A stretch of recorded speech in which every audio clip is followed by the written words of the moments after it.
Hello साथियों, पेशे खिदमत है सफ़ेद हयोला की किस्त नंबर 37 पार्ट 37। ये आपको कैसी लगी ज़रूर आगाह कीजिएगा, ज़रूर अपनी राय दीजिएगा। वो छत से नीचे उतरी थी तो वालदैन के गले से लग के रोने लगी थी, ज़ोर ज़ोर से रोने लगी थी। वालदैन भी रोते जा रहे थे, माँ भी रोती जा रही थी, भाभियाँ भी रोती जा रही थी, भाई भी रोते जा रहे थे। बेटा कहाँ चली गई थी, बेटा कहाँ चली गई थी? वाज़ें देते रहे, तुम्हें बुलाते रहे, किसी किस्म के अंदर से कोई आवाज़ न सुनाई दी थी। तब हमने तुम्हारे कमरे का दरवाज़ा तोड़ दिया, अंदर देखा तो अंदर बिल्कुल खाली था। कहाँ चले गए थे? नूर बनर रोते हुए पर सारी बात बता दी। माँ हमें नहीं पता, हमें नहीं पता कहाँ चले गए थे। हाँ, हम यहाँ ना थे, यहाँ ना थे, पहाड़ों के ऊपर चले गए थे। बहुत ऊंचे ऊंचे पहाड़ थे, बहुत ऊंचे ऊंचे पहाड़ थे, बहुत बड़ी झील थी। वहाँ वो साया पता नहीं कौन था, वो हमें ले गया था, हमें ले गया था। माँ वो कुछ भी कर सकता है, वो साया कुछ भी कर सकता है। हमें उठा के ले जा सकता है तो हमें जान से भी मार सकता है, हमारी जान भी ले सकता है। मुझे खौफ होने लगा है, बेइंतहा खौफ होने लगा है। वो रोती जा रही थी, तमाम कहानी बताती जा रही थी। भाभियों ने उसको पुरस्कून किया, उसके आंसुओं को साफ किया और कहने लगी, कहाँ लेके गया था? पहाड़ों में। हाँ हाँ भाभी, पहाड़ों में ले गया था, ऊंचे ऊंचे पहाड़ों में ले गया था। वहाँ सर्दी थी, बेइंतहा सर्दी थी। यहाँ तो गर्मी है ना, वहाँ बेइंतहा सर्दी थी। ठंडे पानी थी, झील का ठंडा पानी था, मौसम नहायत सर्द था। मैं भी परेशान थी, चांद भी परेशान था कि ये कैसे हो गया, ये कैसे हो गया। शुक्र किया माँ कि वो वापस हमें ले आया। न जाने कौन है वो, लेकिन जो भी है माँ, मुझे उससे खौफ होने लगा, खौफ होने लगा है। कुछ करो। परेशान हो गए थे वो। बेटा इससे कबल ऐसा कोई वाकया पेश नहीं आया, कभी हमारे ऊपर किसी जिन्नात का साया नहीं था। ये यकदम कैसे हो गया? ना तुम कहीं गई हो, ना कोई आया है, फिर ये कैसे हो गया? बस माँ ये मुझे पता नहीं है, मुझे नहीं पता, बस मुझे बताओ, मुझे बचाओ। माँ वो मुझे मार देगा, मुझे मार देगा। चांद आ गया था उनके पास, चांद उनके करीब आ गया था और कहने लगा, नूर बानो कैसी बातें कर रही हो? अगर उसने मारना होता तो कब का मार चुका होता। मुझे लगता है वो हमें मारना नहीं चाहता, वो हमें मारना नहीं चाहता, जिंदा रखना चाहता है। वो कौन है, कहाँ से आया है, हमें नहीं पता, लेकिन वो जो भी है हमारी जान नहीं लेना चाहते। चांद तुम कुछ नहीं जानते, कुछ नहीं जानते। मैं जानती हूँ, जिन्नात की बेइंतहा कहानियों को जानती हूँ। हमारे गांव में कई कई वाक़यात हुए हैं, कई वाक़यात हुए हैं। कई औरतों को, कई बच्चों को, कई मर्दों को ये जिन्नात ने अपनी लपेट में लिया है, ये जिन्नात ने अपनी लपेट में लिया हमको। बाबों से, इल्म वालों से जिन निकालने के लिए उनको मार पड़ती थी, बेइंतहा मार पड़ी थी। और ये लगता है, चांद लगता है को हमारे ऊपर भी कुछ किसी वो जिन्नात का साया हो गया है। बाबा हमें ले चलो, पापा हमें ले चलो। वो अब्बू की मिन्नतें करने लगी थी। तब बाप बोला, हाँ बेटा लेके जाऊंगा, ज़रूर लेके जाऊंगा, बस सुबह का इंतज़ार करो, सुबह का इंतज़ार करो। उसकी ऐसी हालत हो गई थी, ऐसी हालत हो गई थी कि उसके चेहरे पर खौफ था, आंखों में खौफ था, खौफ ही खौफ था। तब दूसरे दिन बाप ले गया था, 2-3 घर गांव छोड़ के एक गांव में जा पहुंचा था। वहां इल्ला मौला बाबा था। उसने बच्ची को देखा, सभी कहानी सुनाई, एक एक पल का वो रिपोर्ट बताई कि कोई साया है, कोई साया है, हमें उठा के ले गया है, मुझे भी उठा के ले गया है, मेरे खामद को भी उठा के ले गया था, बहुत दूर पहाड़ों में ले गया था, ऊंचे ऊंचे पहाड़ों में ले गया था। बेटा उसने कुछ कहा तो नहीं तुम्हें? नहीं, कुछ भी नहीं कहा, दिखाई भी नहीं दिया, दिखाई भी नहीं दिया। वहाँ 10 दिन हमें रखा उसने, एक लम्हा भी लिया हमें दिखाई नहीं दिया।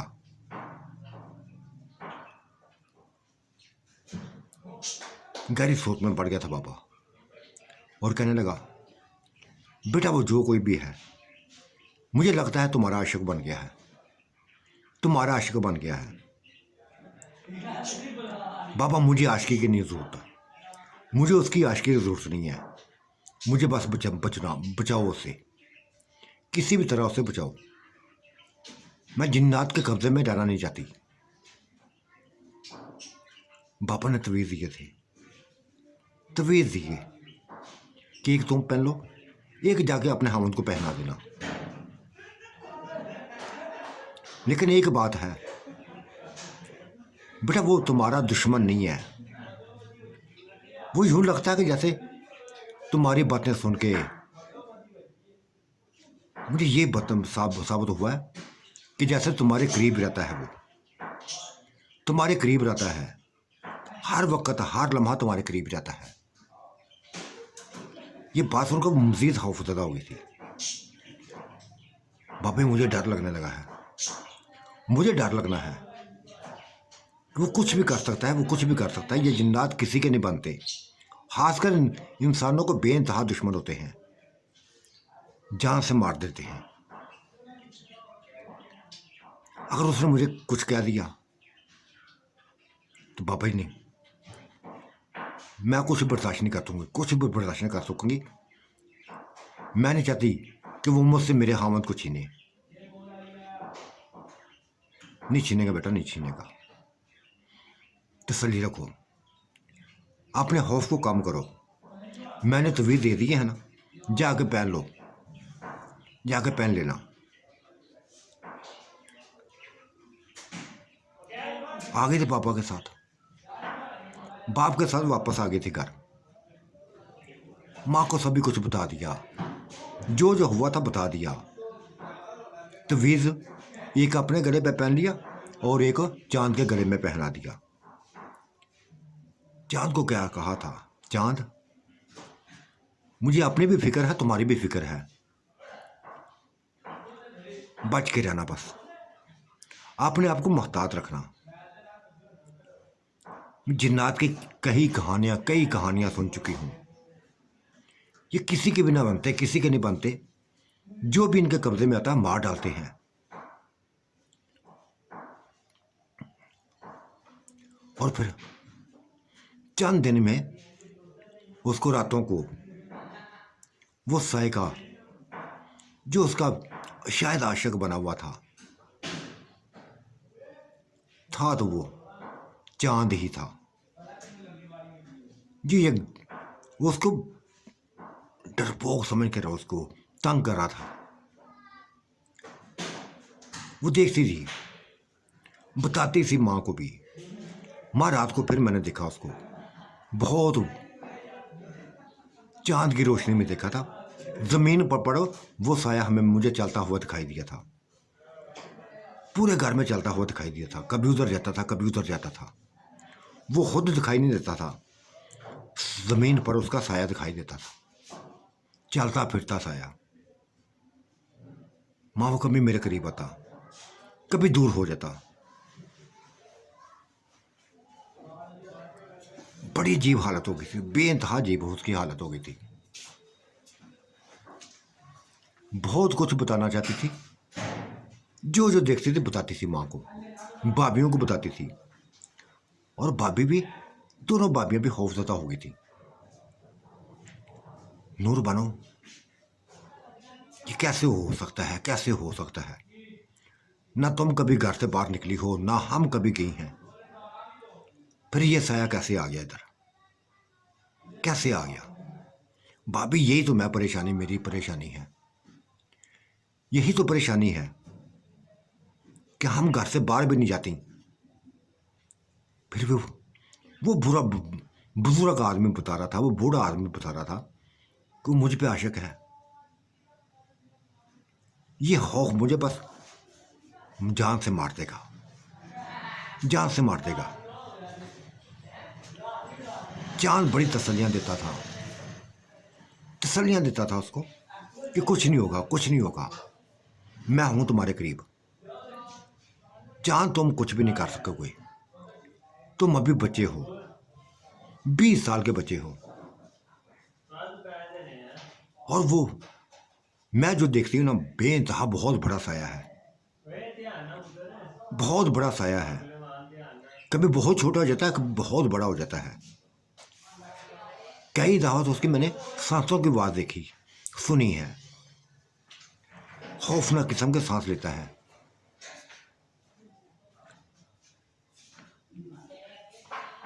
कुछ नहीं होगा, बस इस बात को ना अपने तक ही रखो, घर वालों तक ही रखो, गांव में बात को फैलने ना दो।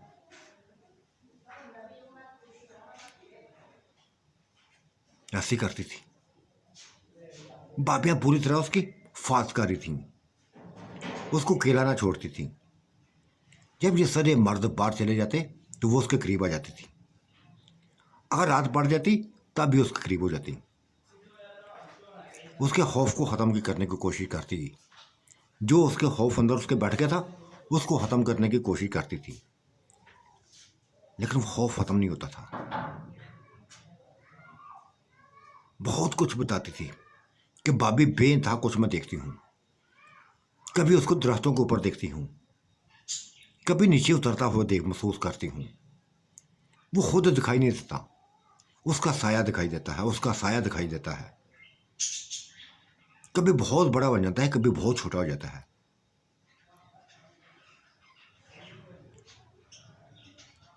अजियत बना दिया उसने जिंदगी मेरी, अजियत बना दिया। चांद उसकी बातें सुन के पर कभी मुस्कुराता तो कभी परेशान हो जाता।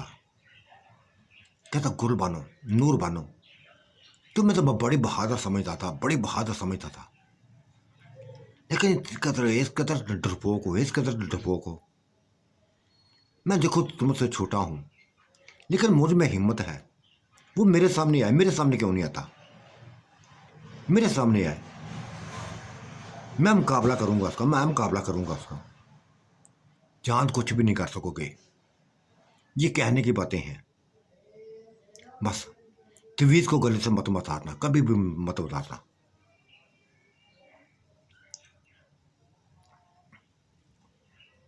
रात की तन्हाइयों में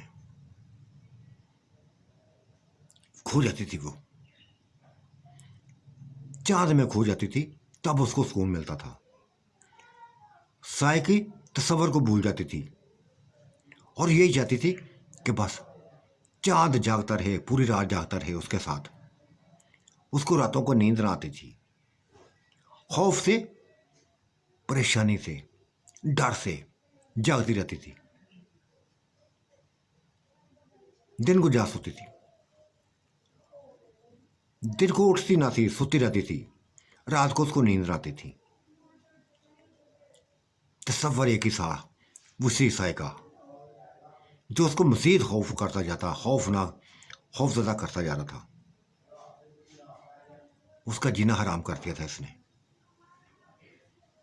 परेशान कर दिया था। दुआएं करती थी, खुदा से दुआएं करती थी कि इससे मेरी जान छूटे, इससे मेरी जान छूटे, लेकिन नहीं छूटती थी जान।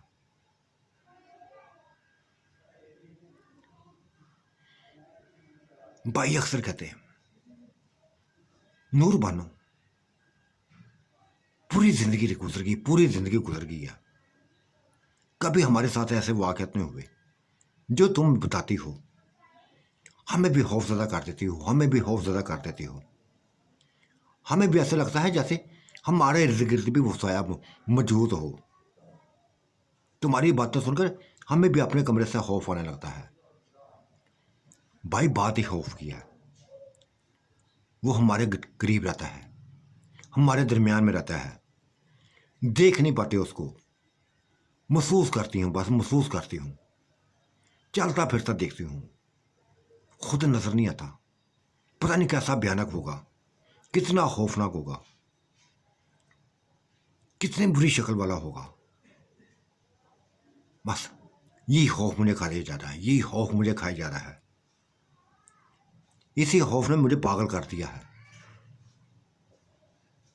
हालांकि चांद बड़ी कोशिश करता है मेरे खौफ को ख़त्म करने की, लेकिन ये दिल से निकलता नहीं है, निकलता ही नहीं है।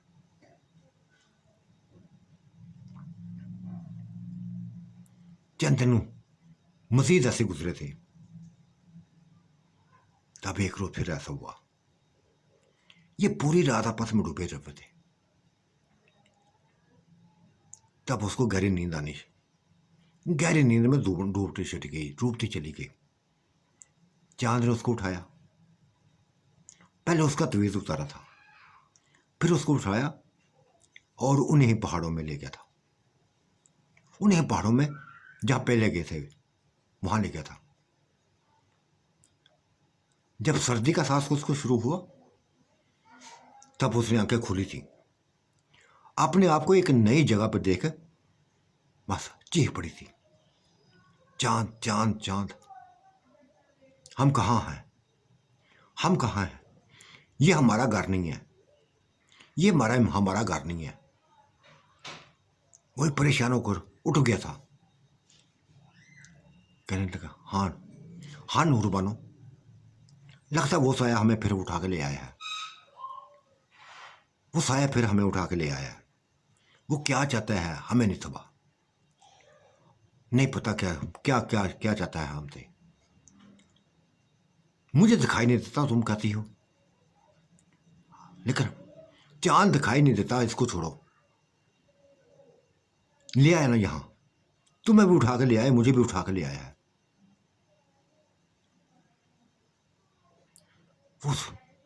उस कोठी से बाहर निकले थे, ये अब जमीन की, वो तालाब के किनारे ना था, बहुत ऊंचा था, पहाड़ों के ऊपर थी कोठी, पहाड़ों के ऊपर थी ये कोठी। चारों तरफ बाग थे, चारों तरफ बाग थे, फलों से लगे लदे हुए, किस्म किस्म के बाग, हर किस्म का बाग था। लेकिन उसका खौफ बढ़ता गया, बढ़ता गया। यूं लगता कि जैसे वो साया अभी से उसके सामने आएगा, उसका गला दबा देगा, उसको खत्म कर देगा, उसको जान से मार देगा। यही खौफ उसके दिल में बैठ गया था, कभी खत्म ना होने वाला यह खौफ उसकी जिंदगी को निकलने लगा था। चांद को एक लम्हा के लिए भी अपने से दूर ना करती। चांद अगर बस मुझे छोड़ के मत जाना कहीं भी, वरना वो साया मुझे पकड़ लेगा, मुझे मार देगा। मुझे खौफ आने लगा है उससे। ये झील किनारा ना था, ऊंचे ऊंचे पहाड़ थे, इनका मकान सबसे ऊपर था। दिन की रोशनी में उसने तभी कुछ देखा, नीचे एक पूरे हर तरफ फैले हुए मकान थे, कोई उधर था, कोई उधर था, कोई नीचे, बहुत नीचे था, जैसे कई लोग आबाद हों।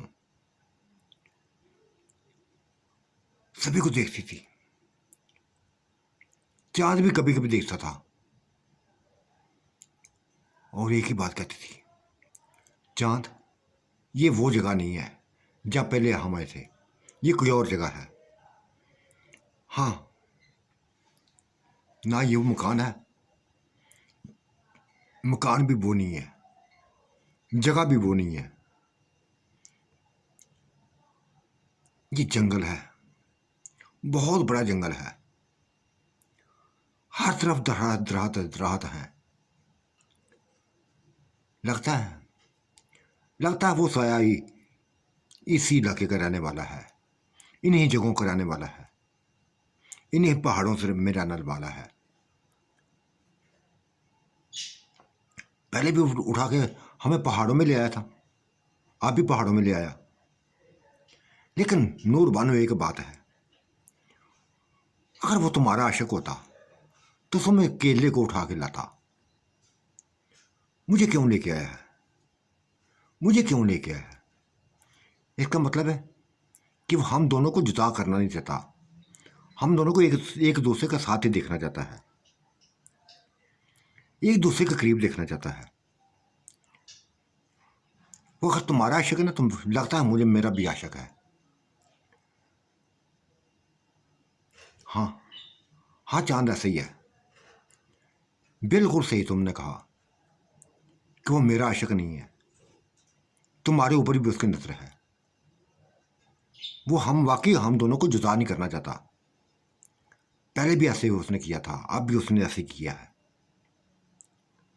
लेकिन चांद, मुझे वापस जाना है, मुझे वापस जाना है।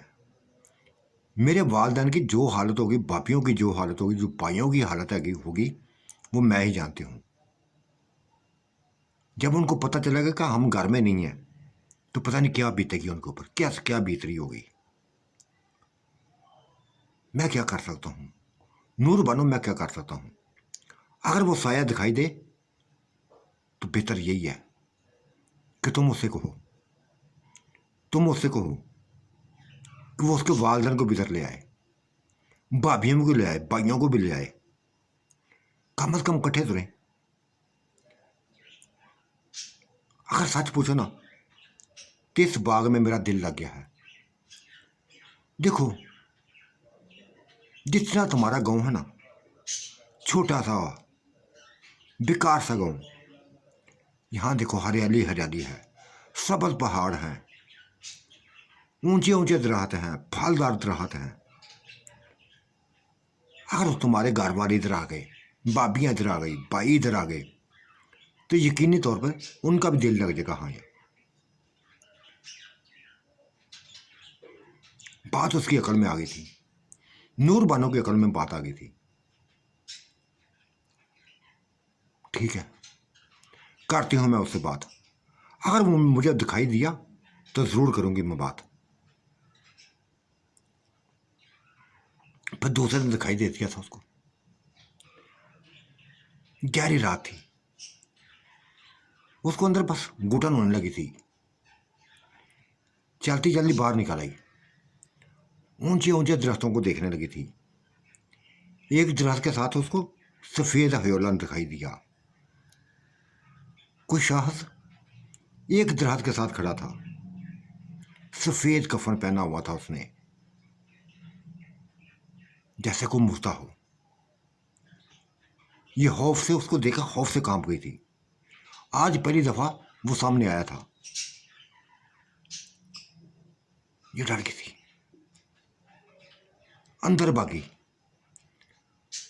चांद ना था अंदर, उसकी मजीद हालत बुरी होने लगी थी, खौफ से कांपने लगी थी, चांद को आवाज़ें देने लगी थी। न जाने कहाँ चला गया था, न जाने कहाँ चला गया था। वो कफन में लिपटा हुआ इंसान चलता चलता उसके करीब आ गया, उसके सामने खड़ा हो गया था। ये मसलसल उसको देखते देखते हुए डरती जा रही थी, कांपती जा रही थी। खुदा के लिए मुझे मत मारो, खुदा के लिए मुझे मत मारो। तुम कौन हो? क्यों उठा के लाए हो मैं? क्यों हमें उठा के लाए हो? क्या चाहते हो हमसे? क्या चाहते हो हमसे? कोई जवाब ना मिला था उसको। कोई जवाब ना मिला था। वो खुद ही बातें करती जा रही थी। देखो, खुदा के वास्ते मैं तुम्हारे आगे हाथ जोड़ती हूँ, मुझे मेरे घर पे छोड़ दो, या मुझे या घर वालों को इधर बुला लो।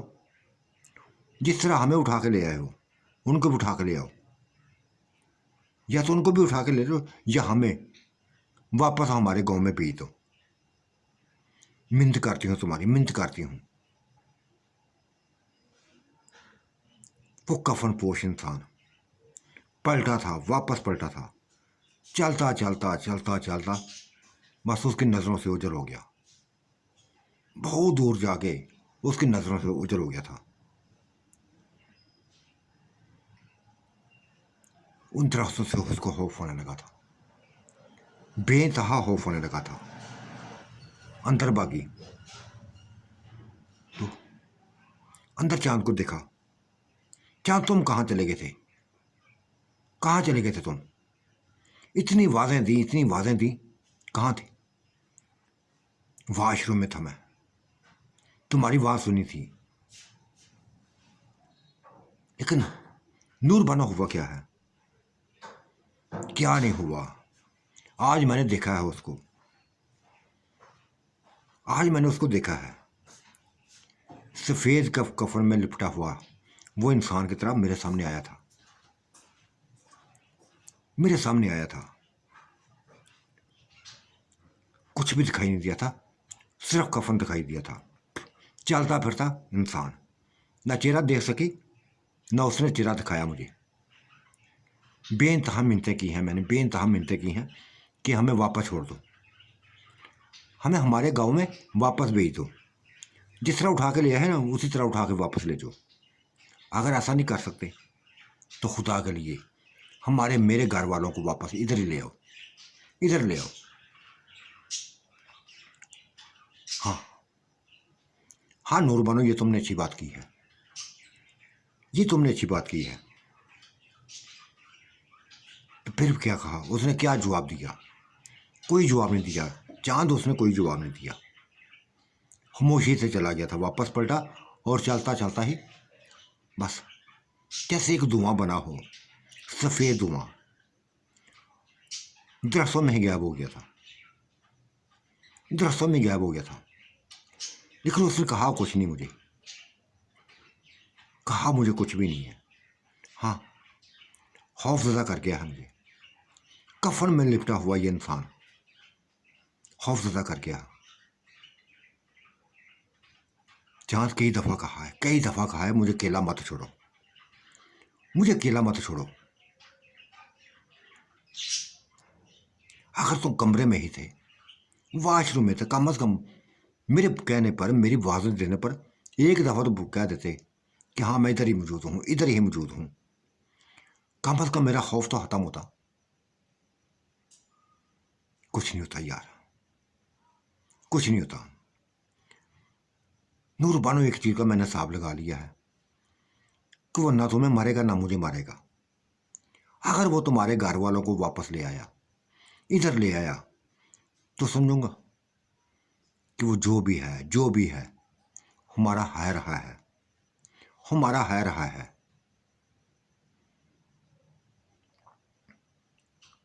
देखती हूँ क्या करता है, देखती हूँ क्या करता है। लेकिन ये जो कुछ भी हो रहा, जो कुछ भी हो रहा अच्छा नहीं हो रहा। ये देखो, मेरे गले में तवीज़ तक नहीं है, वो भी गायब है। चांद, मुझे खौफ होने लगा है कहीं वो मेरी आशिकी में डूबा हुआ मुझे कत्ल ही ना कर दे, जान से ना मार दे। नहीं मारेगा यार, नूर बानो नहीं मारेगा। मत सोचो ऐसा, मत सोचो। अगर उसने ऐसा करना होता तो पहले दिन ही कर देता, पहले दिन ही कर देता, पहले दिन ही में जान से मार देता। लेकिन वो ऐसा नहीं है। बस चांद, मुझे अकेला मत छोड़ो, मेरे करीब रहो, मेरे आसपास ही रहो। मैं दोबारा उसको इस हालत में देख सकती, कफन में लिपटा हुआ, जैसे खौफ ही खौफ था मेरे अंदर। एक अकेली औरत, अकेली में औरत जंगलों में भटकती हुई एक अपने सामने साय को देखे, वो भी कफन में, तो क्या उसकी हालत होगी, क्या उसकी हालत होगी। बहुत बुरी तरह, बहुत बुरा हाल कर दिया उसने मुझे, बहुत बुरा हाल कर दिया है। एक पल भी सुकून नहीं है जिंदगी को, एक पल भी सुकून नहीं है। सोचा था कि तुम्हारे साथ जिंदगी पुर सुकून गुजरेगी, लफ्जों में डूबे लोहे रहेंगे, लेकिन ये कैसे हो गया, मिनटों लम्हों में कैसे हो गया। हालांकि 2-3 साल से तुम हमारे करीब हो, कभी ऐसा नहीं हुआ था, कभी ऐसा नहीं हुआ, तो जो आज जैसे अब हो गया है। चलो आओ, सो जाओ, देखते हैं क्या करता है वो, देखते हैं क्या करता है वो। अगर वो हमारा दुश्मन हो ना, तो फिर तो हमें जान से मार देगा। अगर ना हुआ तो फिर यूं समझो, वो समझो कि वो हमें नुकसान पहुंचाना नहीं चाहता, हमें नुकसान पहुंचाना नहीं चाहता।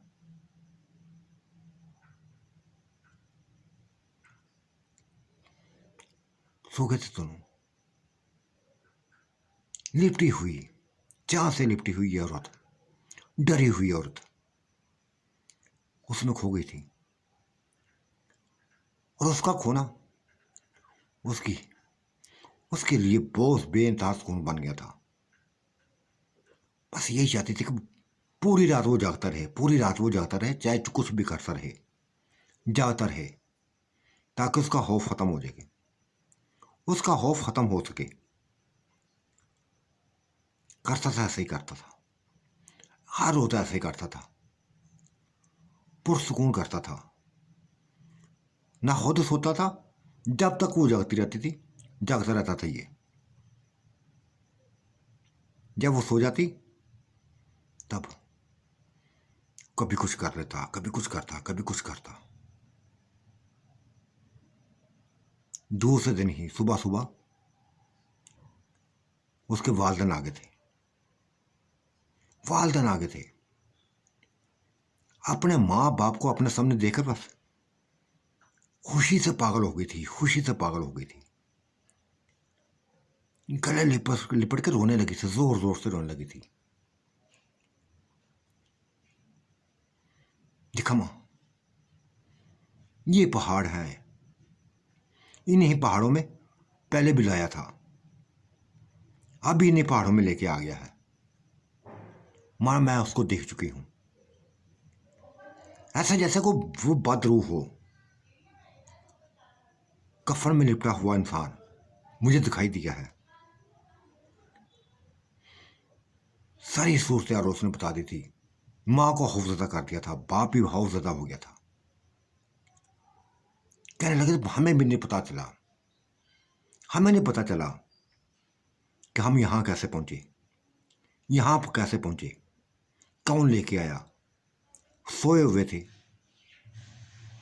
जागता में चरण के आंख खुली, सर्दी लगी तो हमें हमारी आंख खुल गई। आपने आपको इसी बाग में देखा, तुम्हारे महल के करीब देखा, इन्हीं कमरों के करीब देखा, और तुम्हें अपने सामने देखकर हमें सुकून मिला था, बेइंतहा सुकून मिला था कि तुम जिंदा हो, तुम जिंदा हो। माँ जिंदा तो हूं मैं, जिंदा तो हूं, लेकिन ये जिंदगी, ऐसी जिंदगी मुझे नहीं चाहिए। हर लम्हा खौफ ही खौफ मेरे अंदर रहता है। चांद भी आ गया था, वो भी आ गया था। माँ बाप को देखकर वो भी इंतहाई खुशी से गले लगा था। बेटा तुम तो इतने खुश हो, इतने खुश हो, जैसे कि नूर बेगम, नूर बानो इतनी डरी हुई है, इतनी डरी हुई है। आंटी बड़ा समझाता हूं इसको, बड़ा समझाता हूं, लेकिन इसकी समझ में बात नहीं आती। कई बार इसको बताया है, कई बार बताया है कि वो हमारी जान का दुश्मन नहीं है, हमारा अपना है, जो भी है ना हमारा अपना है। लेकिन इसकी अकल में बात नहीं बैठती, डरी रहती है, डरी रहती है। माँ तुम यहाँ कैसे हो गई, अबू तुम कैसे आ गए?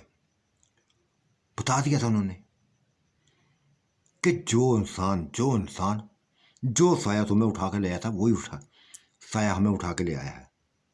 पता भी ना चला, जब हमारे जिस्मों को सर्दी लगी तब होश आया था हमें। आपने घर में ना देखा था, इस जगह देखा था, इसी बाग में देखा था अपने आप को। वो तो खुदा का शुक्र है कि यकदम ही ये सामने हमारी बेटी सामने आ गई थी। अगर ये सामने आती ना आती तो शायद हमारा भी उसी तरह हाल होता जैसा ये नूर बानो का हुआ है, इस नूर बानो का हुआ है। शुक्र है माँ आ गए तुम। इसका मतलब है कि वो साया हमारा किसी का भी दुश्मन नहीं है, किसी का भी दुश्मन नहीं है। पहले हमको लेके आया, अब तुम आ गए हो।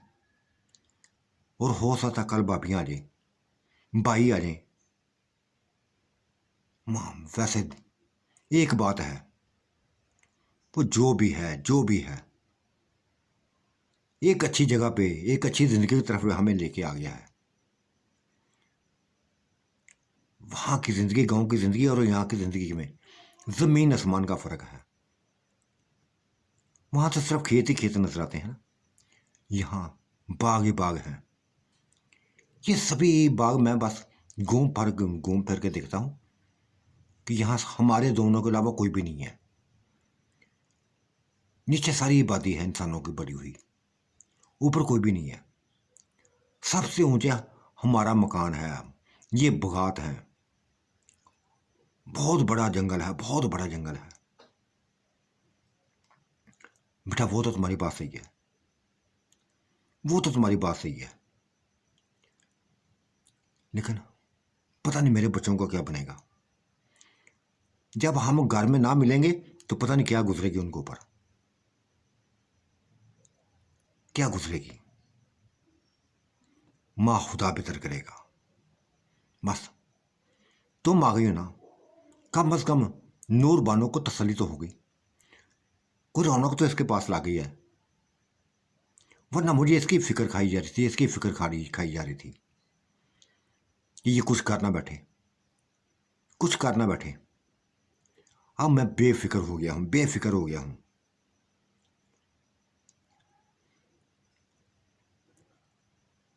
दिन गुजर गया, रात पड़ी, तो दूसरे दिन उसके भाई भी आ गए थे, भाभियां भी आ गई थी। यहां आके उनकी आंख खुली थी, घर में सोए हुए थे, गहरी नींद में सोए हुए थे। यहां आके उनको होश आया था, उनको होश आया था। और सामने माँ बाप को देखकर, नूर बानो को देखकर और चांद को देखकर उनकी खुशी की कोई इंतहा ना रही थी, कोई इंतहा ना रही थी। लिपट पड़े थे, लिपट कर रोने लगे थे। और फिर चांद के बताने पर, चांद के समझाने पर सारे पुरस्कून हो गए थे, पुरस्कून हो गए थे। चांद ने तभी लफ्ज बोल दिए थे, ऐसे ऐसे लफ्ज बोल दिए थे कि डरने की जरूरत नहीं है, डरने की जरूरत नहीं है। वो जो भी है ना हमारा, हमारा अपना है, हमारा अपना है। हमें ऐसी जिंदगी में ले आया है, ऐसी जिंदगी में ले आया है जहाँ खुशियां ही खुशियां हैं। देखो बाबू, भाभी देखो, हर तरफ फलों से लदे हुए बाग हैं। चांद भाई वो तो तुम्हारी बात सही है, लेकिन है कौन ये है कौन जो ऐसे काम कर रहा है, जो ऐसे काम कर रहा है? नूर बानो ने बता दिया था उसको, दोनों भाभीियों को बता दिया, भाइयों को बता दिया था, मैंने देखा है उसको। एक लाश है, वो कफन में लिपटी हुई लाश है। वो कुछ साया नहीं है, वो कुछ साया नहीं है। यूं लगता है जैसे वो कोई भटकी हुई रूह हो, कोई भटकी हुई रूह हो। बस ऐसा ही मैं देख चुकी हूँ, ऐसा ही देखा है मैंने। ये बात सुन के भाभियाँ भी परेशान हो गई थी, खौफजदा हो गई थी, भाई भी खौफजदा हो गए थे। ये एक बदरूह है, कफन में लिपटी हुई, चलती फुरती दिखाई दी। कैसे हो सकता है? ये कैसे हो सकता है? लेकिन चांद के समझाने पर थोड़े हुए फ्रेश हुए थे कि जो होना है होए, कम से कम एक साथ तो हम हैं। अब हमें खौफ नहीं है किसी का, खासकर मुझे तो किसी चीज़ का नहीं है। मुझे तो यहाँ ऐसा दिल लगा है, ऐसा दिल लगा है, खूब नज़ारे हैं। सुबह देखना भाभी, सुबह देखना कि गांव का ऐसा ऐसा मकान है, ऐसे ऐसे खूबसूरत नीचे मकान बने हुए हैं कि जी जी खुश होता है, दिल खुश होता है, दिल खुश होता है। तो साथियों, आज का मंत्रनामा कैसा लगा? अपनी राय से ज़रूर नवाजिएगा। अल्लाह हाफिज़, बाय बाय।